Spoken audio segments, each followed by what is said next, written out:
Uyayidinga imali yerent nami ngidinga ukuhlala. Indaba lethu singayenza ibo nomphelo. Angeke ngisakwazi ukuqashisa abangani. Ngi-right. Sengikwamekelile ukuthi uma Mlambo unkosikazi wala ekhaya wesibili. Kodwa into engeke ngikwazi ukuyemukela ukuthi azothakatha la. Yini le? Yini lokhu ke akusiyimithi le. Akusiyimithi le. Cha kuyona imithi lezinto lezi. Ubaba wakwakho bengalahli isonto. Ngakho ke ngiyaxolisa. Angeke ngikwazi ukumncaba. Iyona ndlela le ekusetshenzwa ngayo esontweni. Yazi kukhona nje into engichazayo nje yenza igazi lami ligijime. Uzochaza azabe isicefe. Ngumfowethu edlingisalela zami. Akukho late ukuthi ungaliphosa ithawula. Kaze ngixakwa into eyodwa la. Uxakwa yini? Ukuthi wena ungenaphi ku-interview yami. Phela labantu be-interview abadlali kehla. Bazokunqafuza bakunqafuza mabeqeda labo bakuphose lapha enjeni.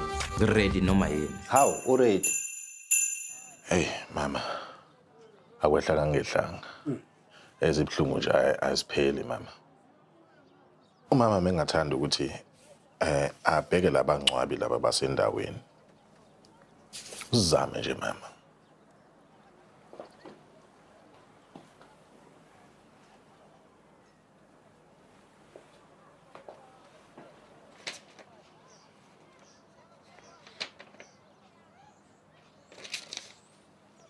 La beqhabanga. Yabona njengoba ngihlela ngamatrasi. Angihleli ngithedeke. Umyeni wami ube nawo umasingcwabisane. Kodwa mama angiboni ukuthi ushipe njengathi. Impela laba bangcwabi bamakhampani amaningi amakhulu lapha nemadolobheni mama. Bathanda ukudlala nje ngabantu abazilile. Ekubeni ke umsebenzi abawenza umsebenzi oncomekayo. Umyeni wami unawo umshwalense nomasingcwabisane osezingeni eliphezulu. Yebo ngiyavuma mama. Iyonto esifunayo ke nathi ukuthi nje ube sezingeni eliphezulu. Kodwa ke ngenani eliphansi. Umthetho wakho ufuna ukungihlekanisa nabantu. Ufuna ukungihlambalaza, uhlambalaza umngcwabo omyeni wami.